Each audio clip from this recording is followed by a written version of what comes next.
కాంగ్రెస్ లో మంత్రివర్గ విస్తరణ మంటలు రాజేస్తోంది.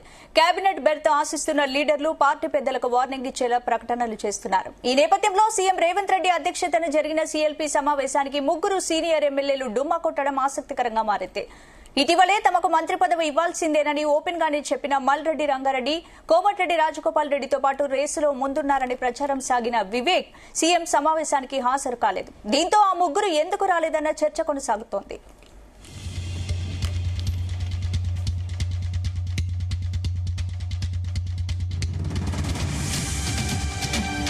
ఈ అంశానికి సంబంధించి పూర్తి అప్డేట్స్ మా చీఫ్ న్యూస్ కోఆర్డినేటర్ రాధాకృష్ణ అందిస్తారు. రాధాకృష్ణ. గుడ్ ఈవినింగ్ స్పందన. కాంగ్రెస్ లో మంత్రివర్గ విస్తరణ అంశం అనేది తీవ్ర కుమ్ములాటకు అదే విధంగా పెద్ద అగ్ని రాజేస్తుందని చెప్పవచ్చు. ఈ రోజు సీఎం రేవంత్ రెడ్డి అధ్యక్షతన నోవాటెల్ హోటల్లో సీఎల్పీ సమావేశం జరిగింది. దీనికి సంబంధించి ఎమ్మెల్యేలు అందరూ కూడా హాజరయ్యారు.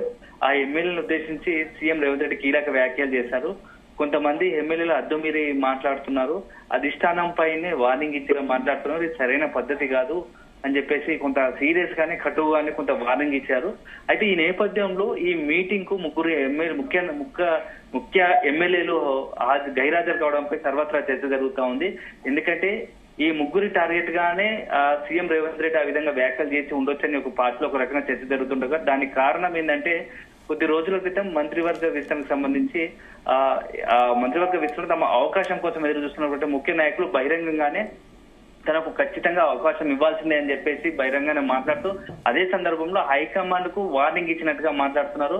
ఇటీవల కాలంలో మునుగోడు ఎమ్మెల్యే కోమటిరెడ్డి రాజగోపాల్ రెడ్డి, అదే విధంగా ఇబ్రహీంపట్నం ఎమ్మెల్యే మల్రెడ్డి రంగారెడ్డి, దాంతో పాటుగా వివేక్ ప్రేమ్ సాగర్ రావు, ఉమ్మడి ఆదిలాబాద్ జిల్లాకు సంబంధించిన ఇద్దరు ఎమ్మెల్యేలు వివేక్ ప్రేమ్ సాగర్ రావు, ఈ నలుగురు కూడా కొంత అధిష్టానానికి సంబంధించి అధిష్టానమే తమను పిలిచింది, మా వల్లే పార్టీకి లాభం జరిగింది, మాకు ఖచ్చితంగా మంత్రి వర్గంలో అవకాశం కల్పించాల్సిందే అని చెప్పేసి కొద్దిగా ఒత్తిడి తీసుకొచ్చే విధంగా వ్యాఖ్యలు చేస్తున్నారు. ఈ నేపథ్యంలో ఆ దీంట్లో నలుగురులో ముగ్గురు మాత్రము ఈ యొక్క సీఎల్పీ సమావేశం హాజరు కాకపోవడంపై పెద్ద ఎత్తున చర్చ జరుగుతోంది పార్టీలో ఇంటర్నల్ గా. ఎందుకంటే ఒకవైపు మంత్రివర్గ విస్తరణలో తీవ్రంగా తమకు ఖచ్చితంగా అవకాశం వస్తుందని చెప్పేసి ఎక్స్పెక్టేషన్స్ పెట్టుకున్న ఈ ముగ్గురు నేతలు బహిరంగానే మాట్లాడుతూ ఈ రోజు సీఎల్పీ సమావేశం రేవంత్ రెడ్డి అధ్యక్షతన జరిగినటువంటి సీఎల్పీ సమావేశం హాజరు కాకపోవడంపై రకరకాలుగా చర్చ జరుగుతుంది పార్టీలో. వీళ్ళు పార్టీపై అసంతృప్తి వ్యక్తం చేస్తున్నారా, లేకుంటే తమ నిరసనను తెలియజేసేందుకు ఈ రోజు మీటింగ్ హాజరు కాలేదా, లేకుంటే ఇతరత్ర వేరే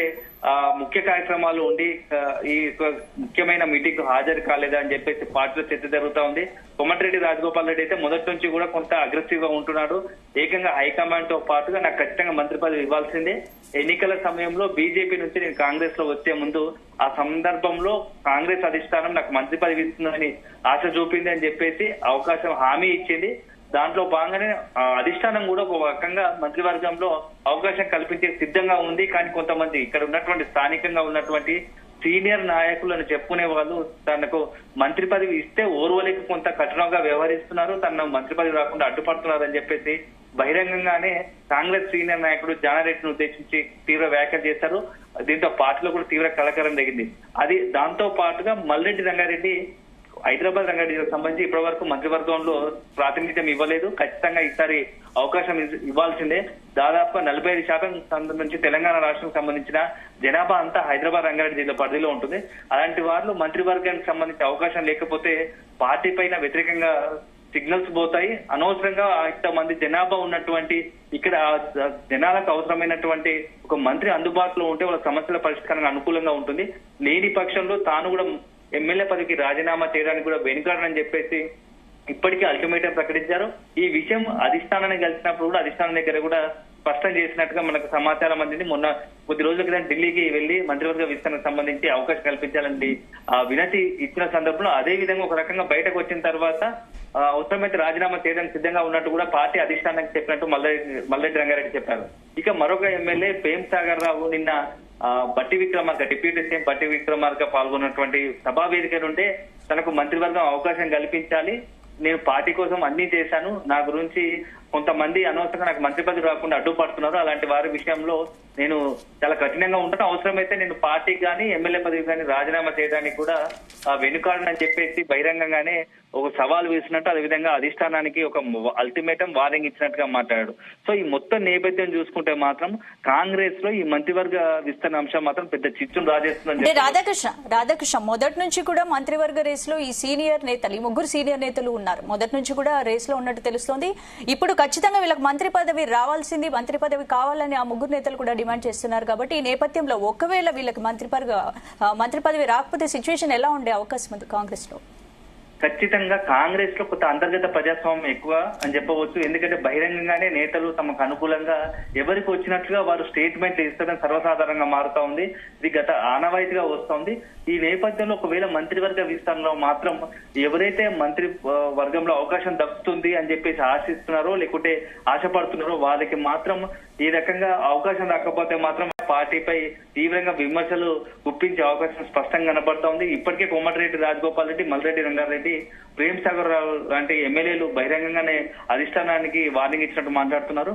ఒకవేళ మంత్రివర్గంలో మాత్రం అవకాశం దక్కకపోతే మాత్రం వీళ్ళు రాజకీయంగా కూడా ఒక నిర్ణయం తీసుకోవడానికి వెనుకాడే పరిస్థితి లేనట్టుగా అతను అంచనా వర్గం చెప్తా ఉన్నారు. ఎందుకంటే పార్టీని ఎప్పటి నుంచో నమ్ముకొని ఉన్నామో, పార్టీ కోసం కష్టపడ్డాం, తమకు కాకుండా కొత్త వాళ్ళకు అవకాశం ఇస్తే ఎలా అని చెప్పేసి ప్రేమ్ సాగర్ వర్గీయులు చెప్తుండగా, మరోవైపు కోమటిరెడ్డి రాజగోపాల్ రెడ్డికి సంబంధించి మాత్రం తన వల్లే అక్కడ భువనగిరి ఎంపీ గెలుచుకున్నారు. ఆ రాజగోపాల్ రెడ్డి వల్లే మొన్న భువనగిరి ఎంపీ గెలవడానికి రాజగోపాల్ రెడ్డి ఒక్కడే కృషి చేశాడు, పార్టీ కోసం కష్టపడ్డాడు. పార్టీ ఈ రోజు నల్గొండ జిల్లాలో పూర్తి స్థాయిలో వన్ సైడ్ గా గెలవడానికి ఒక రకంగా రాజగోపాల్ రెడ్డి కారణం అని చెప్పి అతని అంచనా వర్గం చెప్పుకుంటున్నారు. ఖచ్చితంగా ఆయనకు వర్గంలో అవకాశం కల్పించాలి, మంత్రి పదవి ఇవ్వాలని చెప్పి చెప్తున్నారు.